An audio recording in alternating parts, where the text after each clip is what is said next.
Sebelumnya, izinkan kami memperkenalkan diri. Saya Nisrina Amalisan sebagai MC. Saya Hania Warifa sebagai pembawa materi. Dan saya Kristina Sari sebagai pembawa materi. Saya Kristina Nadira sebagai pembawa materi. Saya Lebih Putra Nugraha sebagai pembawa materi. Saya Vanessa Fernando sebagai pembawa materi. Saya Sina Dewa sebagai pembawa materi.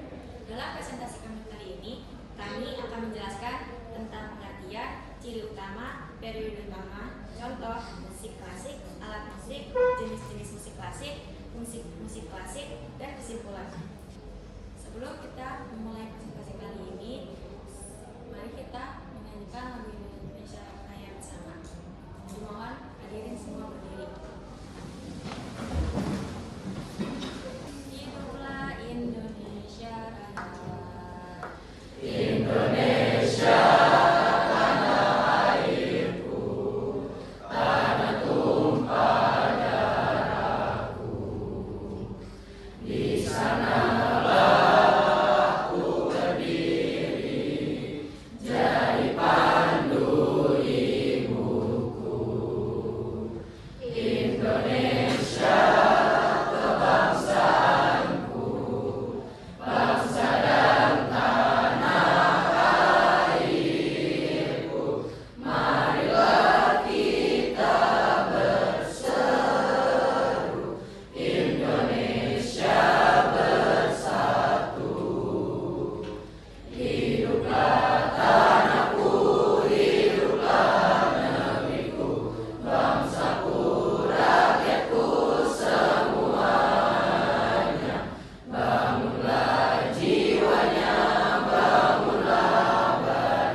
Terima kasih, hadirin dipersilakan duduk kembali.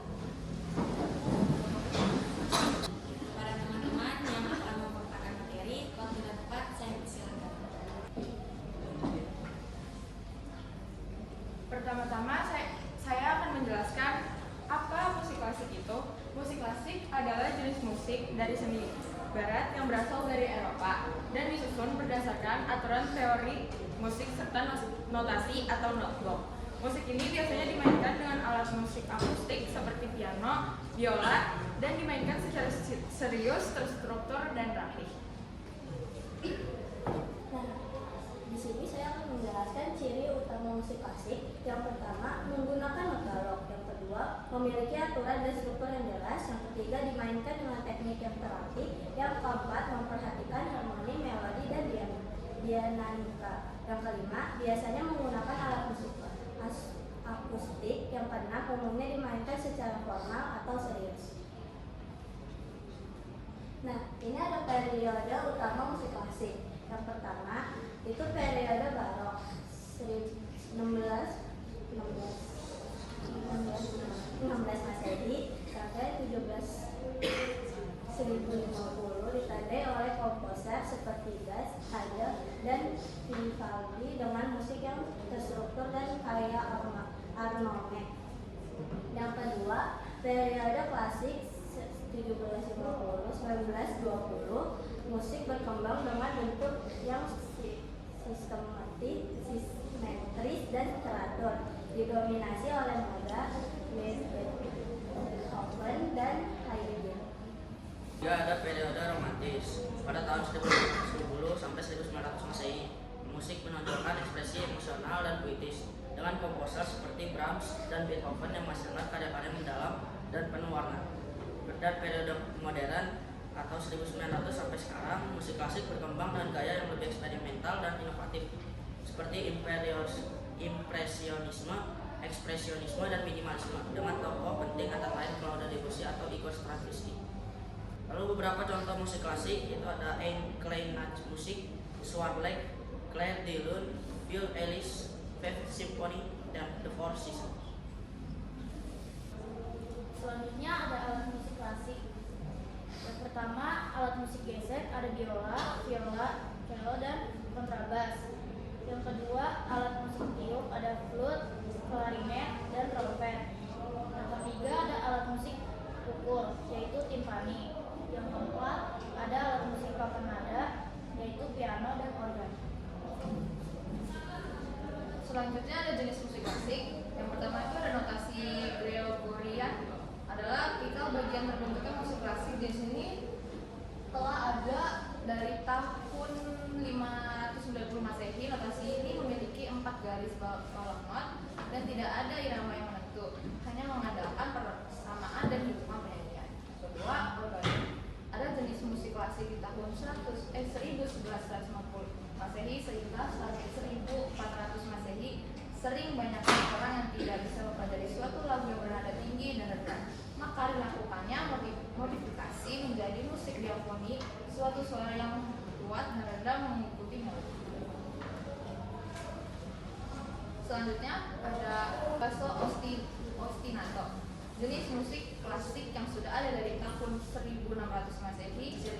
Ciri khasnya adalah suatu rangkaian nada yang berjalan selangkah demi selangkah mengarah ke bawah ke atas diulang dengan serangkaian nada lain bersamanya.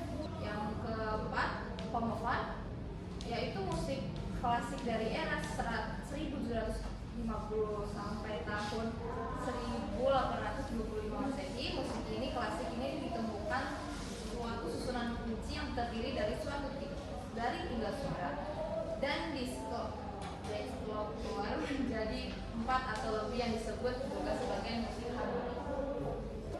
Kemudian ada polifoni, yaitu jenis musik klasik yang telah ada dari zaman barok dari tahun 1600 sampai 1750. Musik ini adalah jenis musik yang memakai teknik kontrapung karena hampir seluruh seniman musik tahun tersebut memakai teknik kontrapung.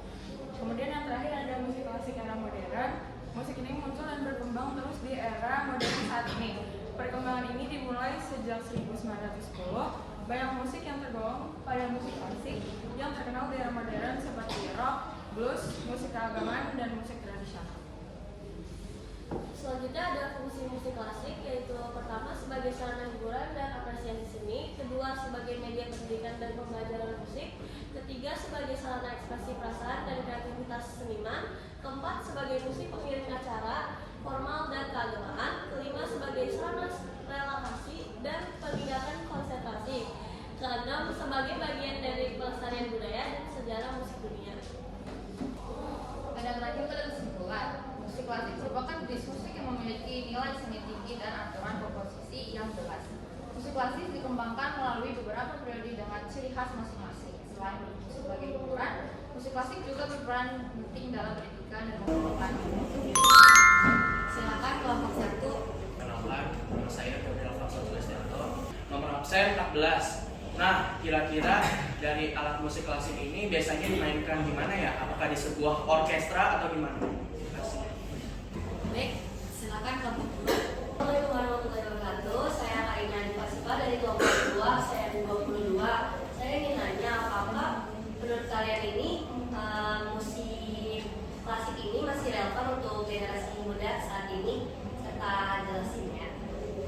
Baik, silakan kelompok 3 ya. Selamat pagi, nama saya Gregory dari absen 16. Izin bertanya, kenapa musik klasik kebanyakan memakai not balok bukan not huruf atau not angka? Baik, terima kasih. Kami diskusikan dulu pertanyaan dari kelompok 1 akan dijawab oleh Rafi. Nah, izin jawab. Tadi pertanyaannya musik klasik itu dipakai dipakainya kayak gimana kan? Nah, Nah, dipakainya itu di kayak gereja atau istana itu karena yang pertama itu musik klasik itu ada di zaman abad pertengahan. Fokusnya pertama itu untuk musik gereja. Contoh pertama itu ada musik paling tua di dunia yaitu Gregorian chant. Itu adalah musik gereja paling tua dan orkestra tertua di dunia di sejarah musik barat. Untuk kelompok 2 akan dijawab oleh Kristik. Oke, Kak Ina, sini saya akan menjawab pertanyaannya. Dan tadi Kak Ina sempat menanyakan apa musik klasik masih relevan zaman sekarang. Ya, musik klasik masih relevan karena menjadi dasar musik modern, banyak digunakan dalam film dan game serta membantu meningkatkan konsentrasi dan ketenangan. Terima kasih. Baik, untuk dari pertanyaan dari kelompok 3 akan dijawab oleh Delma. Oke, untuk jawabannya pertama karena lebih visual, lebih detail dan juga standar global. Nah, lebih visual itu irama nada terlihat jelas dari posisi gambar, bukan sekedar angka. Lebih detailnya bisa memuat banyak nada dan teknik permainan yang rumit secara rapi. Terus standar globalnya itu menjadi bahasa musik internasional yang dipahami musisi di seluruh dunia. Kami persilakan untuk kelompok 4. Perkenalkan, saya dari kelompok 4. Nama saya Nadia Karima, saya 25. Saya izin bertanya, kira-kira siapa yang menciptakan salah satu contoh musik yang sudah diberikan tadi? Untuk kelompok 5 akan silakan. Assalamualaikum warahmatullahi wabarakatuh. Selamat pagi semuanya. Saya Jaya dari kelompok 6. Sebelum saya nanya, saya mau lihat yang slide terkait dengan polifoninya boleh nggak? Itu saya mau nanya yang teknik yang buat terapung itu teknik apa sih? Selanjutnya kelompok 7 silakan. Assalamualaikum warahmatullahi wabarakatuh.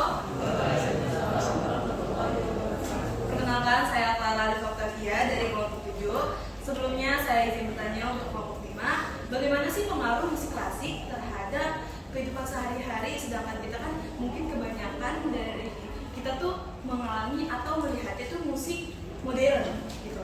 Sekian dari pertanyaan saya. Assalamualaikum warahmatullahi wabarakatuh.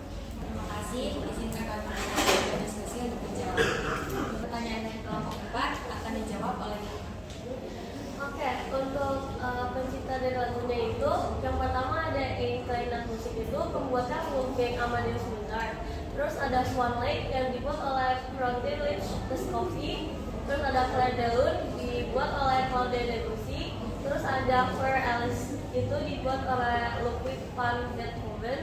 Ada Fifth Symphony itu dibuat oleh Ludwig dan Beethoven. The Four Seasons dibuat dari Antonio Vivaldi. Baik, untuk pertanyaan dari kelompok 6 akan dijawab oleh Adi. Nah, teknik kontrapung adalah teknik dalam musik yang menggabung dua atau lebih melodi berbeda yang dimainkan bersama, tetapi tetap terdengar harmonis. Teknik ini sering digunakan dalam musik klasik, terutama dalam karya Johann Sebastian Bach. Pertanyaan dari kelompok 7 akan dijawab oleh Yasmin. Tadi Clara bertanya bagaimana pengaruh musik klasik dalam kehidupan sehari-hari, sedangkan kita lebih banyak mendengarkan musik modern. Jadi, walaupun kita lebih sering mendengarkan musik modern, musik klasik tetap berpengaruh dalam kehidupan sehari-hari karena menjadi dasar dari musik modern itu sendiri. Kemudian mempengaruhi musik film, iklan, dan game, serta digunakan untuk menenangkan pikiran dan meningkatkan konsentrasi. Terima kasih kepada teman-teman atas pertanyaannya. Semoga materi yang kami sampaikan bisa menambah wawasan tentang musik klasik. Mungkin cukup sekian dari kami. Kurang lebihnya mohon maaf. Wassalamualaikum warahmatullahi wabarakatuh.